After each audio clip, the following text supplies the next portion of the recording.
బ్రహ్మణ్యదేవుడైన శ్రీకృష్ణుడు ఆ బ్రాహ్మణుని చూచినంతనే తన ఉన్నతాసనము నుండి దిగిను. పిమ్మట ఆయనను సముచితాసనమునందు కూర్చుండబెట్టి దేవతలు తనను కొలిచినట్లుగా ఆ స్వామి ఆ విప్రోత్తముని పూజించెను. అంతటా సత్పురుషులకు పరమాశ్రయుడైన శ్రీకృష్ణుడు ఆ భూసురునకు సాదరముగా భోజనాది సత్కార్యములను నెరపెను.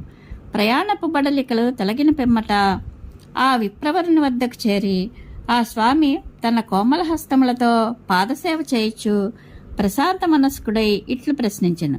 బ్రాహ్మణోత్తమ, పెద్దల నుండి పరంపరాగతమైన నీ విప్రధర్మము ఎట్టి ఆటంకములను లేకుండా హాయిగా కొనసాగుచున్నది కదా.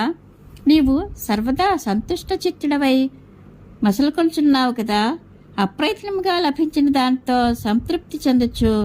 బ్రాహ్మణుడు స్వధర్మము నుండి చ్యుతుడు కాక విప్రధర్మములను పాటించినచో అతని కోరికలన్నీను సంపూర్ణంగా నెరవేరును. అనగా సంతుష్టితో కూడిన ధర్మపాలనమే అతనిని రక్షించును. సంతోషపడు స్వభావం లేనివాడు స్వర్గలోకాధిపత్యము లభించినను ఐహికాముష్మిక సుఖములకు నోచుకొనడు.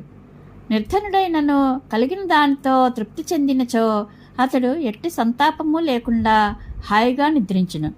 స్వలాభ సంతుష్టులు, సాధుస్వభావులు, సకల ప్రాణుల యొక్క హితమును కోర్చుండువారు, అహంకారం లేనివారు, శాంతచిత్తులు అయినట్టి విప్రోత్తములకు నేను సర్వదా శిరసా ప్రణమిల్లుదును.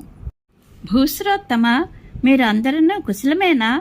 తన దేశమునందలి ప్రజలెల్లరూ సుఖశాంతులతో వర్ధిల్లుచుండినట్లు ప్రేమానురాగములతో పరిపాలించుచుండినట్టి రాజనిన నాకు చాలా ఇష్టము. మహాత్మా, నీవు ఏ దేశము నుండి వచ్చితివి? అసాధ్యమైన ఈ జలదుర్గమును దాటి ఇచ్చటికి వచ్చుటకు గల కారణం ఏమి?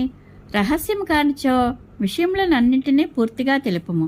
ఇంతకును నేను నీకు చేయవలసిన సహాయమేమి? రాజా, లీలామానుష విగ్రహుడు సర్వజ్ఞుడు నగు శ్రీకృష్ణ ప్రభువు ఇట్లు ప్రశ్నింపగా ఆ విప్రోత్తముడు తాను వచ్చిన కార్యమును గూర్చి ఆ స్వామికి విపులముగా తెలుపుచు రుక్మిణీ సందేశమును ఇట్లు వివరించారు.